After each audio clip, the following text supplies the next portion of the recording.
Skimpy se puso a jugar con las cartas y a barajarlas mientras intentaba digerir todo lo que acababa de escuchar. Tan concentrado estaba que tardó un montón en darse cuenta de que alguien golpeaba la puerta. ¿Sí? ¿Quién es? Era Abril. Desde el umbral le preguntó si podía pasar. La primera reacción de Skimpy fue cruzarse de brazos y decirle, a mí qué me importa. Pero enseguida se dio cuenta de que no era eso lo que quería, sino todo lo contrario, y antes de que Abril se fuese por donde vino, le dijo, no, no, Abril, disculpa, quédate, quiero que te quedes, de verdad. Es que a veces soy medio papa frita. Y sí, un poco de cara de papa frita tenés, pero de nabo, ni te cuento. Gracias por los dibujos y el espantapájaros, le dijo medio a regañadientes Skimpy. ¿Qué dibujos? ¿De qué espantapájaros me hablas? No tengo ni idea de lo que me estás diciendo. Ay, dale, nena, si ya sé que me los hiciste para que me bajase la fiebre y porque estabas preocupada por mí. Yo, preocupada por vos. Y además porque te iba a hacer ningún dibujo, si sos un maleducado guarango antipático. Skimpy se puso colorado y se quedó callado un rato, hasta que le dijo, sí, tenés razón, te traté muy mal el otro día. Si no querés, no me hables nunca más. Sí, claro, el señor se manda una macana y en lugar de arreglarla, se baja de la calecita.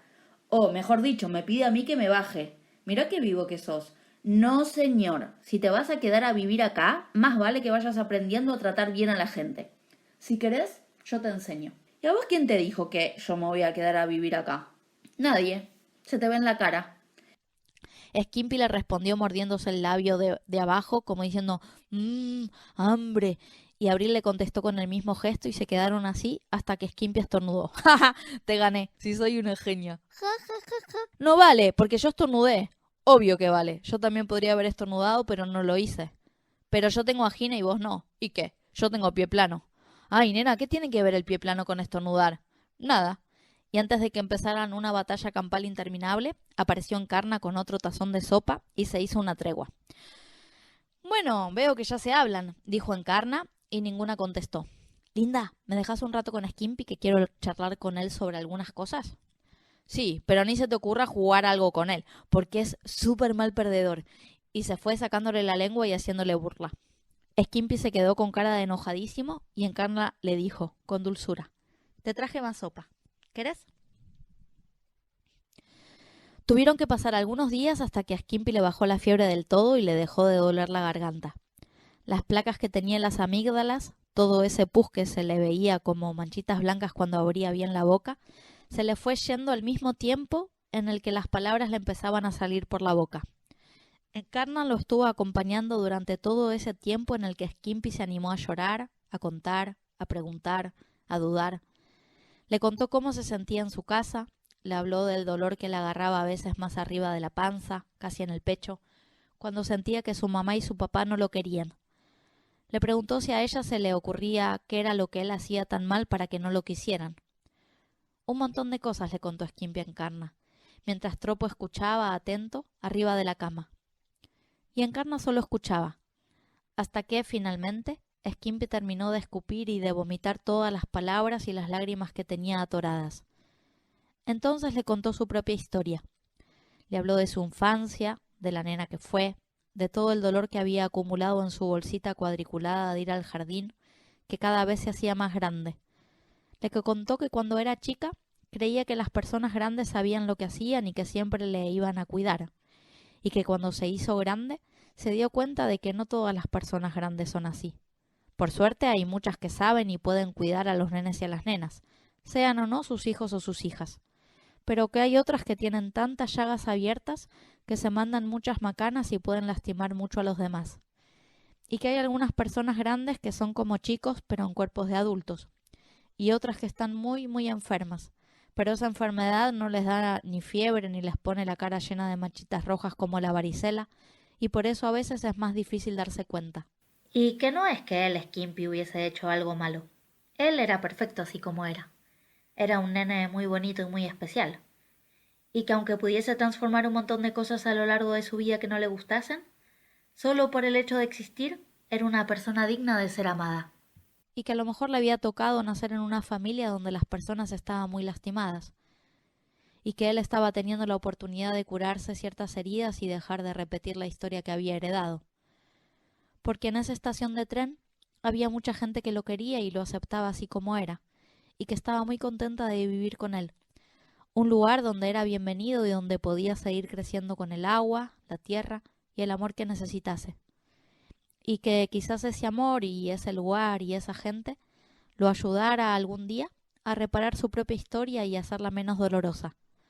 Porque la oportunidad de poder tener una familia elegida, de alguna manera, hacía que las cosas se sanaran más fácilmente.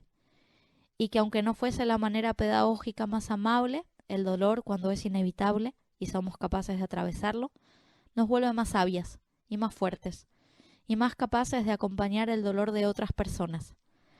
Porque sabemos de qué hablamos, sabemos cómo se siente ese dolor infinito que parece que no va a terminarse nunca, pero que siempre se termina. A veces tarda más, a veces menos, pero nunca el dolor puede ser eterno. Y tampoco es que desaparezca, pero aprendemos a bien vivir a pesar de ese dolor. Encarna le dijo muchas cosas más. Después le dio un beso en la frente, lo abrigó, apagó la luz del velador, le dijo buenas noches y se fue cerrando la puerta. Antes de abrir los ojos sintió un olor raro, un olor que conocía mucho, pero que le parecía raro estar oliendo. Y cuando finalmente abrió los ojos entendió por qué le parecía raro. Estaba en la habitación de su casa. De repente alguien abrió la puerta y era su mamá. «Al fin te despertaste. Ya pensaba que tenía que volver a llevarte al hospital». «¿Al hospital?» «Sí, ¿qué? ¿No te acuerdas de nada? El médico dijo que podía pasar». Skimpy se quedó mudo. ¿Hospital? ¿Médico? ¿De qué estaba hablando su mamá? ¿Y por qué estaba ahí su mamá? O, mejor dicho, ¿por qué estaba él en su antigua habitación? ¿Qué estaba pasando? Desde el living llegó la voz de su papá. Rita, alcanzame las pantuflas que te pedí, ¿querés? ¿Que no tengo todo el día? Siempre lo mismo con vos. Nunca haces nada bien, ni siquiera algo tan simple como alcanzarme un par de pantuflas. No sé para qué me casé con vos. Para arruinarme la vida me casé. Y encima el pibe este ahora que se enferma y andás a ver la de plata que nos hace gastar en remedios. Debería ponerse a trabajar para pagárselos, porque yo no lo voy a mantener toda la vida. Ay, Ricardo, que tiene 10 años. ¿Y a mí qué me importa? Mi padre, ¿sabes a qué edad empezó a trabajar? Y siguió hablando, pero Skimpy ya no lo escuchaba, porque el ruido que hacía su propio llanto no lo dejaba escuchar nada más. ¿Por qué estaba él acá, de nuevo? La estación de tren no existía, y Encarna y Abril era todo mentira, lo había soñado. No podía ser, no quería que fuese un sueño. ¿Por qué estaba él acá, de nuevo? La estación de tren no existía, y Encarna y Abril era todo mentira. Lo había soñado. No podía ser. Recién después de un rato se dio cuenta de que estaba lloviendo. Y ahí le volvió la esperanza. La lluvia le iba a poder explicar, le iba a escribir la respuesta a la ventana. Estuvo esperando horas a que la lluvia le hablara, pero en el vidrio solo veía gotitas, que no decían nada. Se fue haciendo de noche y él se fue quedando dormido. A la mañana siguiente se despertó y por el olor se dio cuenta de que no estaba en la estación de tren, que estaba en su casa, y se resistía a abrir los ojos.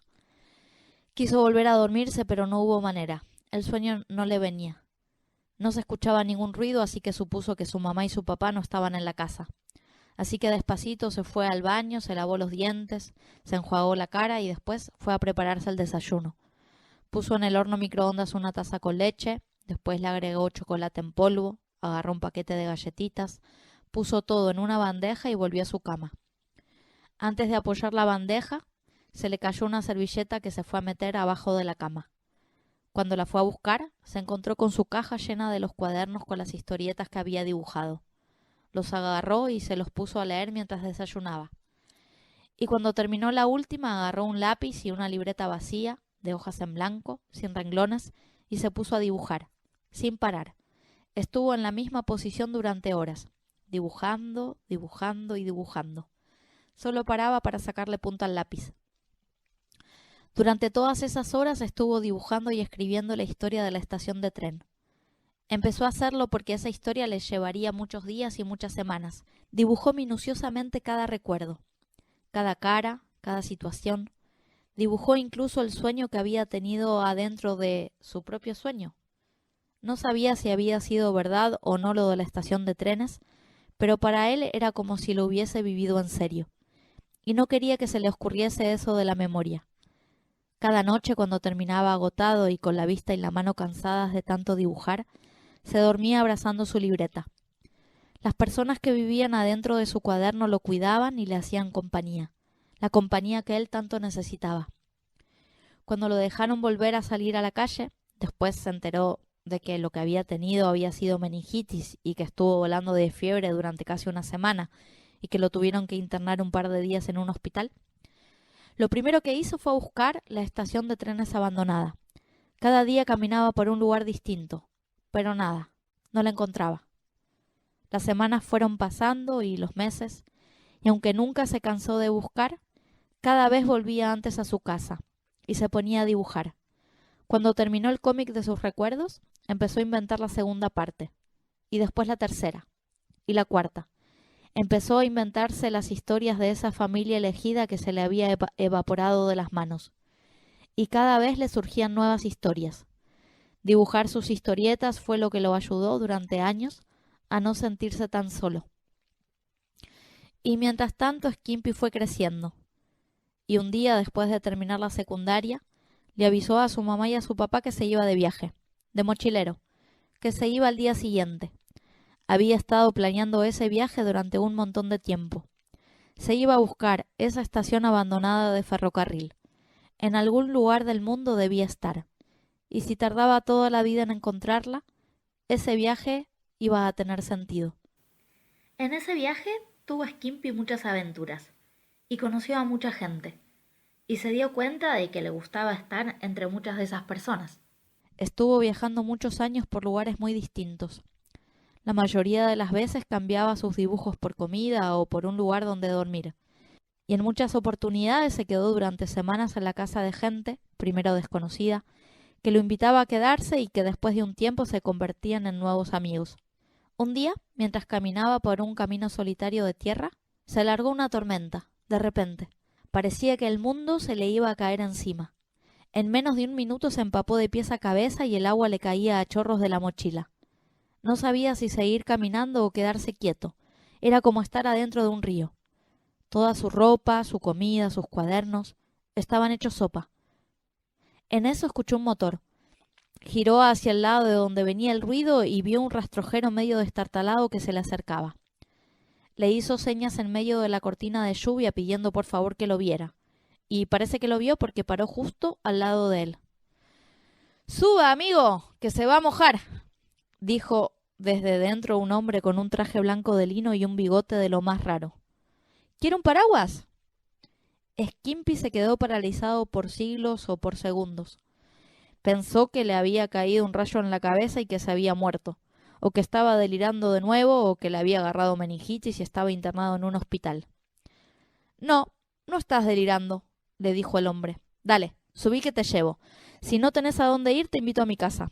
Vivo en una estación de trenes abandonada, que arreglamos toda y es hermosa. Tenemos una huerta y muchas habitaciones. Vivo con Encarna, mi novia desde hace 100 años, que nunca se quiso casar, pero que para el caso es lo mismo.